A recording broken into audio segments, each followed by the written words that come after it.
আসসালামু আলাইকুম ওয়া রাহমাতুল্লাহি ওয়া বারাকাতুহু।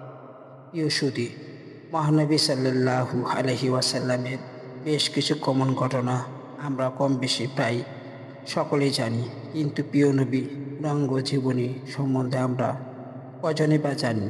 তাই আজকের আলোচনায় আমরা জানতে চলেছি বিশ্বনবী সাল্লাল্লাহু আলাইহি ওয়াসাল্লামের জন্ম থেকে মৃত্যু পর্যন্ত তার সঙ্গে ঘটে যাওয়া সমস্ত উল্লেখযোগ্য ঘটনার সংক্ষিপ্ত বিবরণ। তাই বিশেষভাবে অনুরোধ করছি, পুরো আলোচনাটি না টেনে অন্তত রাতে ঘুমানোর আগে হলেও পূর্ব থেকে শেষ পর্যন্ত মনোযোগ দিয়ে আলোচনাটি শোনার জন্য। সে সাথে ছোট্ট একটি রিকোয়েস্ট, আপনি যদি এই চ্যানেলে নতুন এসে থাকেন অথবা সাবস্ক্রাইবার না করে থাকেন, অনুগ্রহ করে এখনই চ্যানেলটি সাবস্ক্রাইব করে পাশে বেল আইকনটি বাজিয়ে অল নোটিফিকেশন সিলেক্ট করে দিতে, যাতে পরবর্তী সকল আলোচনা সহজে পেয়ে যাবেন। তো চলুন শুরু করা যাক। আমার প্রিয় দিনী ভাই ও বোনেরা, আজকের পর্বে আমরা প্রবেশ করব ইসলামী ইতিহাসে সবচেয়ে গুরুত্বপূর্ণ এবং মহান মুহূর্ত। এটি সে অধ্যায় যেখান থেকে শুরু হয় নবুয়তের সফর, শুরু হয় কোরআনুল কারিমের নাজিল এবং শুরু হয় মানব জাতির মুক্তির ইতিহাস। হেরা গুহায় দেন মক্কার কোলাহলপূর্ণ জীবনের সমাজের অন্যায়, অত্যাচার, মূর্তি পূজা আর অশান্তির মাঝেও আমাদের প্রিয় নবী হজরত মুহাম্মদ সাল্লাল্লাহু আলাইহি ওয়াসাল্লাম শান্তি খুঁজতেন এক নির্জন স্থানে। সেই স্থান ছিল মক্কার পূর্ব দিকে অবস্থিত হেরা গুহা। দেন তিনি সেখানে একাকী বসে থাকতেন, গভীর চিন্তায় মগ্ন হতেন। প্রশ্ন করতেন নিজের কাছে, কেন মানুষ মূর্তির সামনে মাথা নত করে? কেন সমাজের ধনী গরিব বৈষম্য? কেন নারীদের প্রতি অবিচার? কেন দুনিয়াতে এত অশান্তি? এই চিন্তা ভাবনা প্রমাণ করে যে আল্লাহ পক্ষ থেকে তাকে একটি বিশেষ দায়িত্বের জন্য প্রস্তুত করা হচ্ছিল। প্রথম ওহীর মুহূর্ত।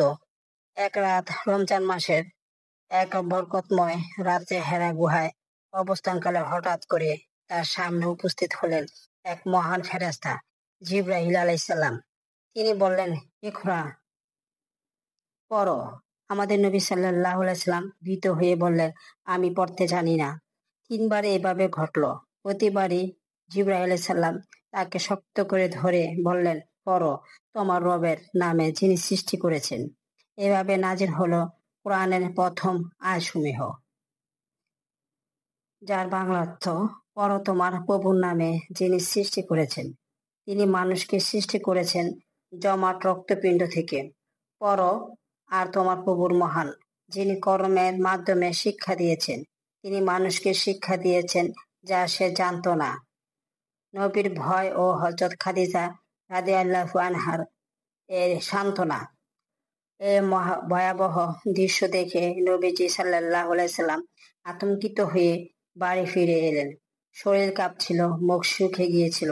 তিনি বললেন, আমাকে ঢেকে দাও, আমাকে রেখে দাও। হযরত খাদিজা রাদিয়াল্লাহু আনহু তাকে সান্ত্বনা দিলেন, বললেন, আপনি কখনো মিথ্যা বলেননি। আপনি এতিমের সহায়ক, গরিবের বন্ধু, এতিমের আপ্যায়নকারী, সত্যবাদী ও আমানতদার। আল্লাহ কখনো আপনাকে অপমান করবেন না। এভাবে খাদিজা রাদিয়াল্লাহু আনহু প্রথমবার নবীজির পাশে শক্ত হয়ে দাঁড়ালেন। ওয়ারাকা ইবনে নওফেল এর সাক্ষাৎ। হযরত খাদিজা রাদিয়াল্লাহু আনহু জীবন নবীজিকে নিয়ে গেলেন তার চাচাতো ভাই ওয়ারাকা ইবনে নওফেল এর কাছে। তিনি ছিলেন একজন নসরানী পণ্ডিত। সব কথা শোনার পর তিনি বললেন, এটা সেই ফেরেশতা যিনি মূসা আলাইহিস সালামের কাছে এসেছিলেন। আফসোস, আমি যদি তখন তরুণ হতাম যখন তোমার কওম তোমাকে বের করে দেবে। নবীজি সাল্লাল্লাহু আলাইহি সাল্লাম অবাক হয়ে বললেন, তারা কি আমাকে বের করবে? ওয়ারাকা বললেন, হ্যাঁ, কারণ এমন সত্য কেউ নিয়ে আসলে তার জাতি তাকে বিরোধিতা করে। এই ঘটনার তাৎপর্য, প্রিয় ভাই ও বোনেরা, এখন থেকে শুরু হলো আল্লাহ চূড়ান্ত বাণীর অবতরণ। এই ঘটনাই মানবজাতির ইতিহাসে সবচেয়ে বড় মোড়। এখানে আমরা শিখি, নির্জনতা ও চিন্তা ভাবনা একজন মানুষকে সত্যের দিকে নিয়ে যায়। আল্লাহ ওহীর হলো মানবতা দিশারি একজন স্ত্রী হযরত খাদিজা রাদিয়াল্লাহু আনহু কিভাবে তার স্বামীকে সত্যের পথে সাহস জুগিয়েছেন। নবীর জীবনে আমাদের জন্য উদাহরণ যে দুনিয়ায় ভয় নয়, আল্লাহর দায়িত্বই আসল। আমার প্রিয় দিনী ভাই ও বোনেরা, এই পর্বে আমরা দেখলাম হেরা গুহার সেই মহান মুহূর্ত, প্রথম ওহীর আগমন, নবীজির ভয়, খাদিজা রাদিয়াল্লাহু আনহু এর সান্ত্বনা এবং ওয়ারাকা ইবনে নওফের ভবিষ্যদ্বাণী। পরবর্তী পর্বে আমরা জানব প্রথম দাওয়াত ও ইসলাম গোপন প্রচার সম্পর্কে ইনশাল্লাহ।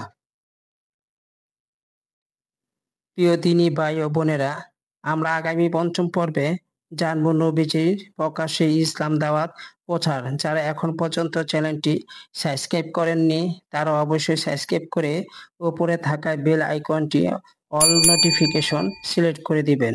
আল্লাহ হাফেজ।